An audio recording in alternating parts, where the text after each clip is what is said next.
Alright guys, what is up? This is Oozed, and this is going to be my first Minecraft tutorial, and today what I'm going to be showing you is how to build a mob spawner like the one you see on screen. You can see the mobs falling out of this house. This is the actual, where the mobs spawn at. It is 32 by 32, and it's pitch black up there. Obviously you need complete darkness to spawn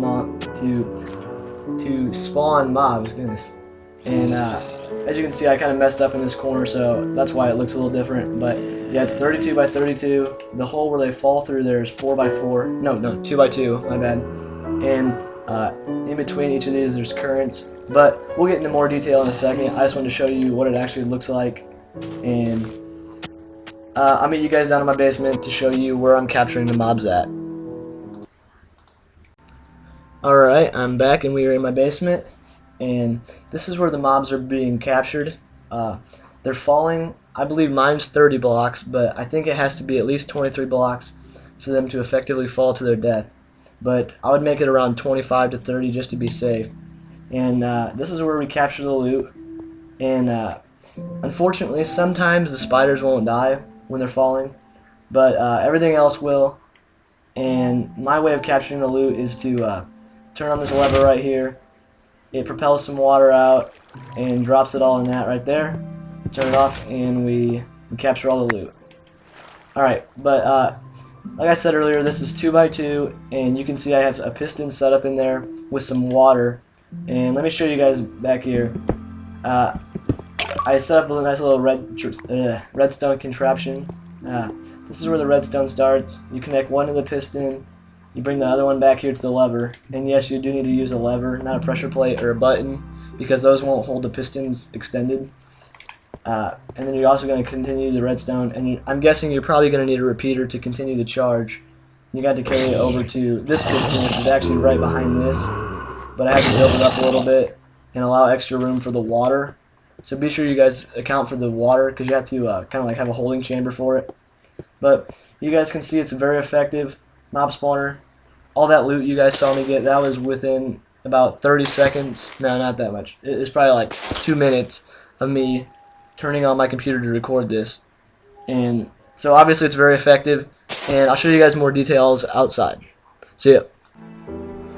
Alright, I am outside, and now we have to get into the more mechanical part of the game, and this one is a little bit more complex. I went ahead and turned my game mode on to peaceful, so I don't have to worry about mobs spawning outside at nighttime. But I just want to show you guys how you do the inside. Basically, like I said earlier, it is 32 by 32, so that means from this end all the way down there to that other tall block is 32, and from that tall block to this tall block is 32. So basically, what you're going to do now is you're going to want to start by doing those. You're going to start by counting off from right here. You're going to go 16 that way, and 16 that way again. Make sure you leave a 2 wide space for the water flow. And then you're going to go over here, and you're going to do 16, and you're going to do 16 here, and 16 here. And you're going to make 4 little pathways to walk on.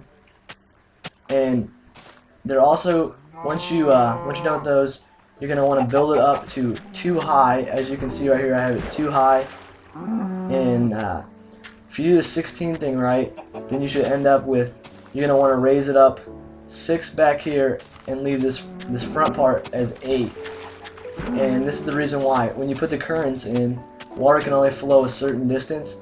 So when you put it in, you need to have the 6 right here, and then the 8 will allow it to flow out perfectly to the hole, which is where the mobs will then fall to their death.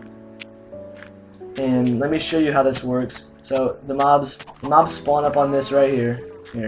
The mobs spawn up on this platform, which is like 2 blocks off your bottom, and they're gonna spawn up on these things, and they're gonna walk over onto the water, and the water current's just slowly going to take them to the center, of which they will then fall to their death. So you can see right there, it pushes me into the center. So it's a very effective method for killing mobs, as you saw earlier, and it's rather confusing. But let me try to explain this a little better. You're gonna have, so basically you're gonna go around and you're gonna build a bottom layer, going all by ones, like you're gonna have like a bottom layer. You're just gonna make like basically a big square with a bottom layer. It's 32 by 32, and then you're going to build the channels. And once you build the channels, then you're gonna have to raise everything up one more, which is what allows the mobs to spawn on. Like this is the mob pad where they spawn at, and like once you build this, it's gonna allow just a 2-block clearance, which is just enough for a mob to spawn in. So the mobs will spawn in here in the complete darkness, like I said earlier, and they'll slowly walk to the channels, and then they'll fall down to their death. So basically, you're gonna want the ceiling to be 5 blocks high, and the channels are all gonna be 2 blocks high, but this part's only gonna be 1 block high. Or actually, it's gonna be like your floor block, sort of, I guess you could say. But it's gonna be 1 block high. This is gonna be 2 blocks high. The flooring where the mob spawn is gonna be 2 blocks high.